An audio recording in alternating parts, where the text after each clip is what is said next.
Atul sir, मैं आपसे शुरू करता हूँ। सर, मध्य प्रदेश में जिस तरीके से अभी शिवराज सिंह चौहान को लेकर के चर्चा चल रही है, केंद्र से तमाम बड़े नेताओं को 7 बड़े नेताओं को भेजा गया था चुनाव लड़ने, राष्ट्रीय महासचिव को भेजा गया, मंत्रियों को 3-3 मंत्रियों को भेजा गया, सांसदों को भेजा गया। हालाँकि इसमें से एक मंत्री और एक सांसद जी अपनी सीट नहीं बचा पाए हैं।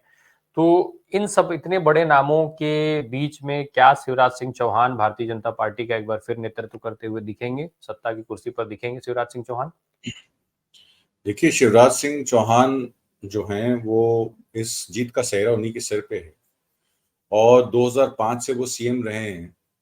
बीच में 1.5 साल शायद वो सीएम नहीं थे जब कांग्रेस की सरकार बनी, और उसके बाद जब ज्योतिरादित्य सिंधिया बीजेपी में चले गए तो 15 महीने बाद वो सरकार भी बदली गई। शिवराज चौहान के क्रेडिट में 2-3 चीजें हैं। एक तो वो लोकल लीडर हैं और एडमिनिस्ट्रेशन पे और पॉलिटिक्स पे मध्य प्रदेश की उनकी बहुत बड़ी पकड़ है। किसानों के मामले में मैं आपको बता दूं कि मध्य प्रदेश इस समय पंजाब के बाद या पंजाब के साथ दूसरा सबसे बड़ा स्टेट है जो गेहूं का उत्पादक है, और 200 लाख आपका एकड़ जमीन जो है वो कृषि संबंधित क्षेत्रों में यूज होती है और डबल खेती में यूज होती है। मतलब जो आउटपुट है वो करीब 400 लाख हेक्टेयर की है, सॉरी एकड़ नहीं हेक्टेयर की है, और 190 लाख हेक्टेयर जो है इस समय वहां पे बिजाई होती है, जिसपे फसल होती है और 2 फसलें होती हैं।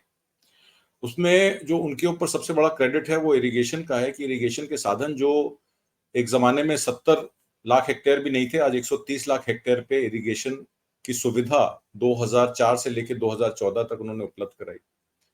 गेहूं की खरीद के जो प्राइमरी एग्रीकल्चरल सेंटर हैं उनके अलावा भी गेहूं की खरीद के उन्होंने सेंटर्स गांव के नजदीक लगाए और काफी डेवलपमेंट्स की, और उन्होंने कई ऐसी संस्थाओं को आगे सपोर्ट किया जिनके पास छोटे किसान हैं, जिनके पास 4 बीघा 8 बीघा जमीन है या 1 एकड़ से कम या 2 एकड़ से कम जमीन है, उनका गेहूं सेंटरों तक पहुंचाना और उसको एमएसपी के रेट पे बोनस दिलवाना, ये सब काम शिवराज चौहान ने किया है।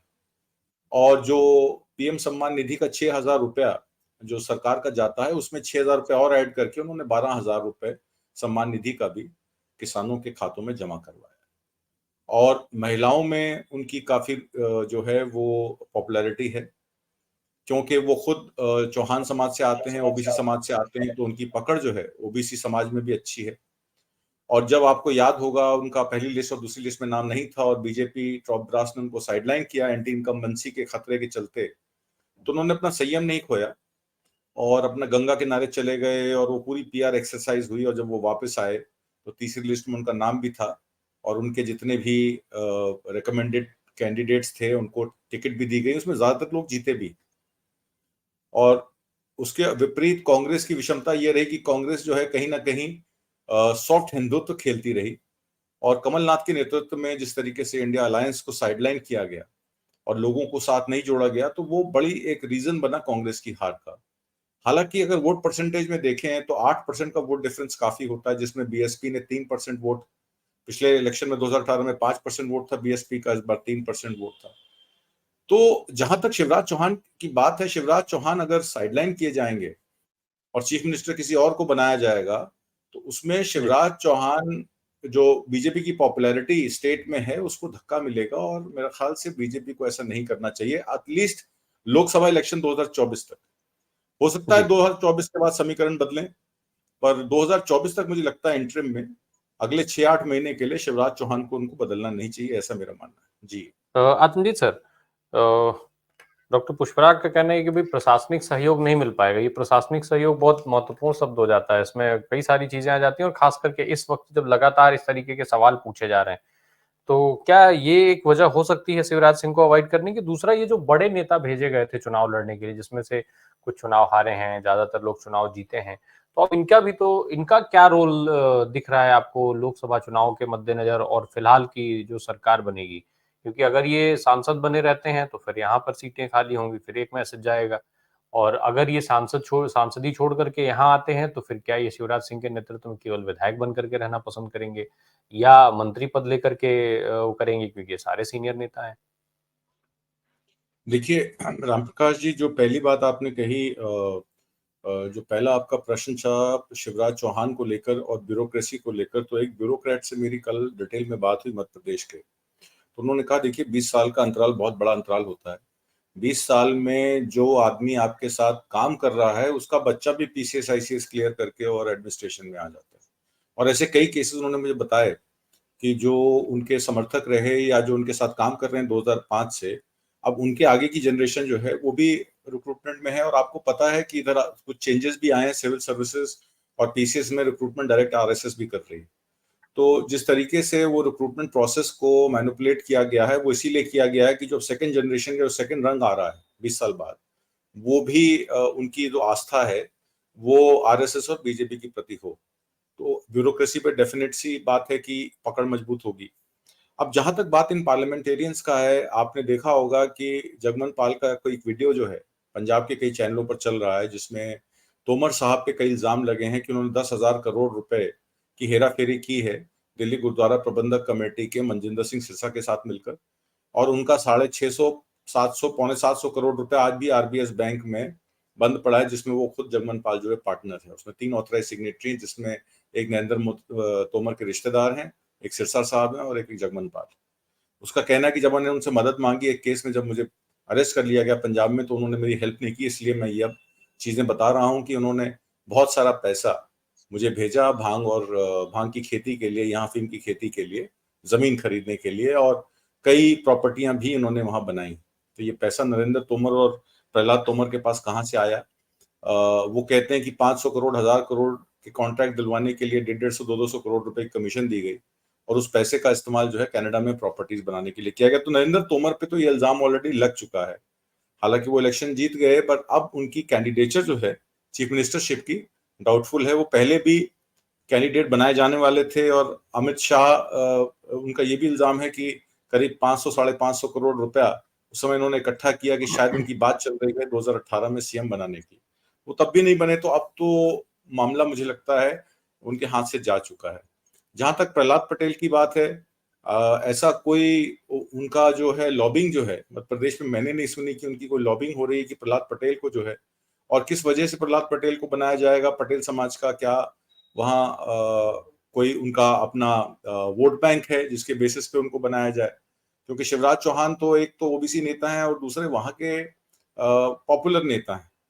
जैसे कि हाँ, पुष्पराग जी ने बताया कि चौंके हलकों में खबर आती है क्योंकि वो 4th टाइम के सीएम हैं, और मेरे ख्याल 3 बार तो नरेंद्र मोदी सीएम रहे गुजरात के, उसके बाद उनको प्राइम मिनिस्टर कैंडिडेट बनाया गया नवंबर 2013 में। तो कहीं आने वाले समय में उनकी दावेदारी प्रधानमंत्री 2024 के इलेक्शन में प्रधानमंत्री पोस्ट के लिए ना हो जाए, इस वजह से, इस डर से कांग्रेस का जो बीजेपी का जो आला कमान है वो शिवराज चौहान को जो है वो बैक सीट पे रखना चाहता है।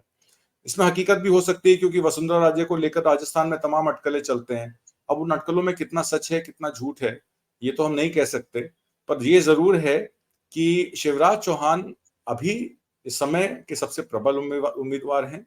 और उनकी, जैसे आपने सुना, महिलाओं के प्रति जो उन्होंने लाडली बहन योजना का किया, और उसके बाद किसानों के प्रति उनका जो संवेदनशीलता है स्कीमें लाने में और सब चीजें खरीदने, अपना गेहूं की खरीद में या धान की खरीद में। और अब तो धान की खरीद का रेट भी अमित शाह जी ने कह दिया कि 31-32 रुपए मिलेगा।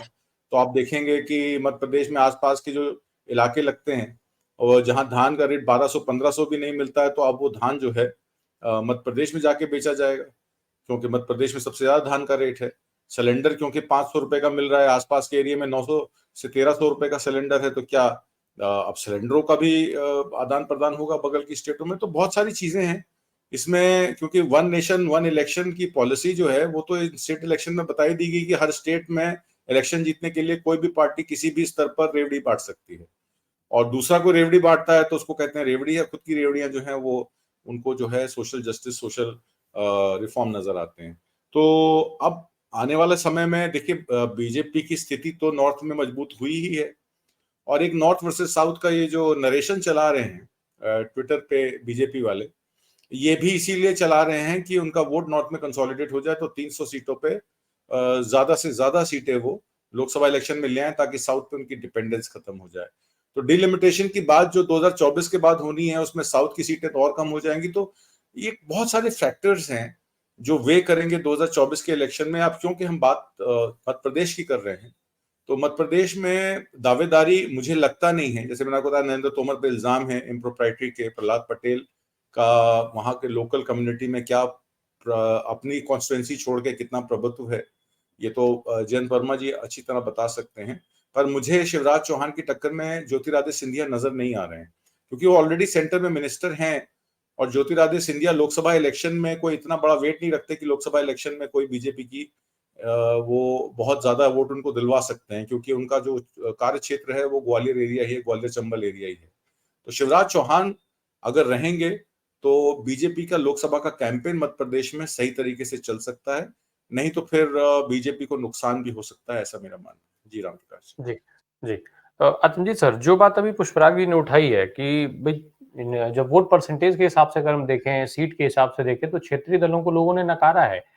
तो अब जब स्थितियां क्षेत्रीय दलों की ज्यादा विपरीत दिख रही हैं, तो ऐसे में क्या कांग्रेस को ही केवल बड़े भाई की भूमिका क्यों निभानी चाहिए? क्या इन क्षेत्रीय दलों की जिम्मेदारी नहीं बढ़ेगी कि अपने को अगर बचाना है आपको, तो फिर आपको इंडिया गठबंधन में शामिल होना होगा, या भारतीय जनता पार्टी के का जिस तरीके से हिसाब किताब है, तो उसके सामने जो भी खड़ा हो, जो संघर्ष कर सकता हो, उसके साथ उनको जाकर के खड़ा होना चाहिए?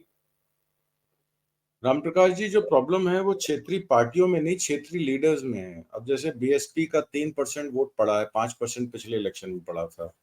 अब बीएसपी की मायावती इंडियन अलायंस अगर उनको बुलाए भी, तो क्या वो शेयर करेंगी, साझा करेंगी मंच उनके साथ?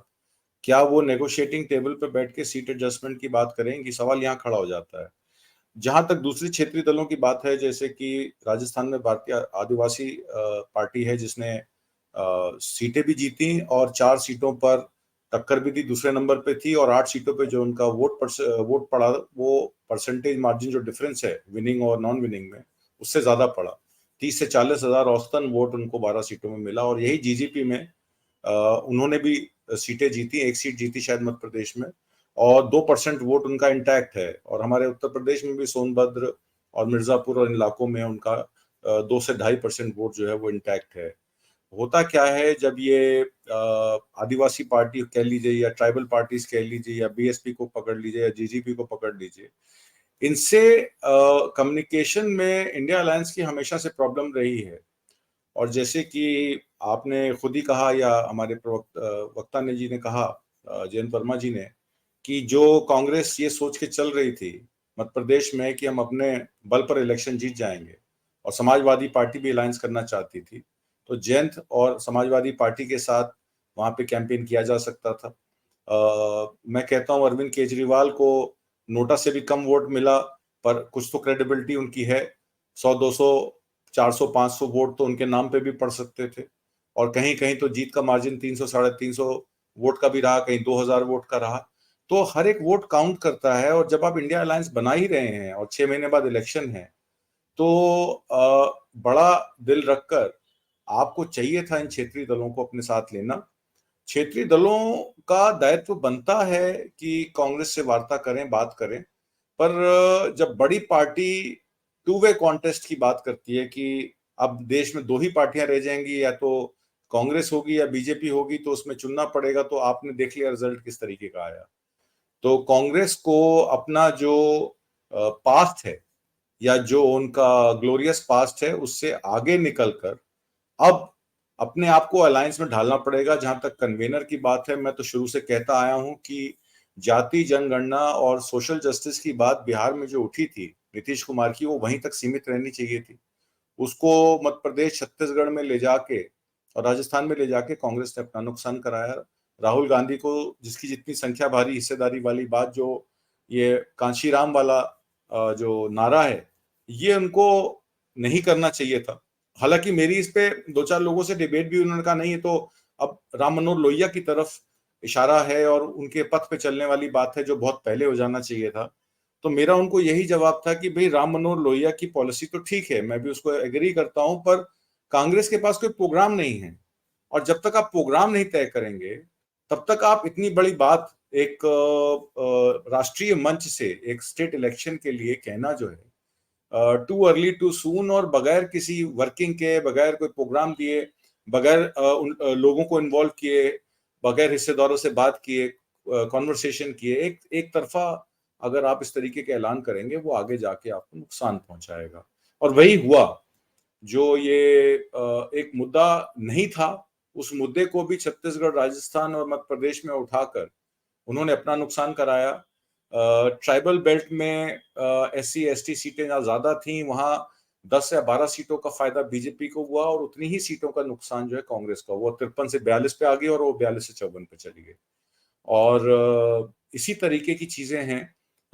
अगर कांग्रेस सीरियस है ओबीसी रिजर्वेशन पे, या अति पिछड़ों का EWC पे, या उनको आरक्षण के मुद्दे पर, तो उनको पहले कर्नाटक में या जहां भी, हिमाचल में या अपनी रूल स्टेट में, पहले उन प्रोग्रामों को बात करनी चाहिए।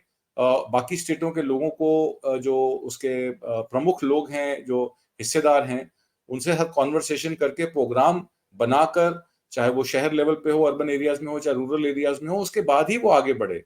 आनंद फानन में किसी का भी एजेंडा हाईजैक कर लेना और उसके बाद ये कह देना कि हम ये करेंगे, वो करेंगे, और कर्नाटक में ऐसा हुआ, अब दिखेगा हम क्या करने वाले हैं, तो कहीं ना कहीं एजेंडा फेल हुआ है। और आने वाले समय के लिए बहुत बड़ा लेसन और सीख जो है वो कांग्रेस पार्टी को मिली है कि आप, अगर नीतीश कुमार सोशल जस्टिस की बात करते हैं, तो आप उनके साथ खड़े हों, आप उनको सपोर्ट करें। और मुझे ऐसा लगता है, मेरी पर्सनल राय ये है कि नीतीश कुमार बिल्कुल फिट कैंडिडेट हैं इंडिया अलायंस के कन्वीनर के लिए। वो जब आए थे तभी 16 पार्टियों की पहली मीटिंग हुई थी, और धीरे धीरे वो 23 संगठन हो गए। तो आप नॉन कांग्रेस लीडर को ही उसकी इंडिया अलायंस की बागडोर दें, और उनके साथ चलें, और उनसे राय मशवरा करके ही अगला कदम उठाएं। नहीं तो इंडिया अलायंस में अगर कांग्रेस वर्सेस बीजेपी होगा, तो ये तो निश्चित तय हो गया है कि बीजेपी जीतेगी, और कांग्रेस अगर अकेली इलेक्शन लड़ेगी लोकसभा के, तो वो हारेगी। जी जी। राम प्रकाश।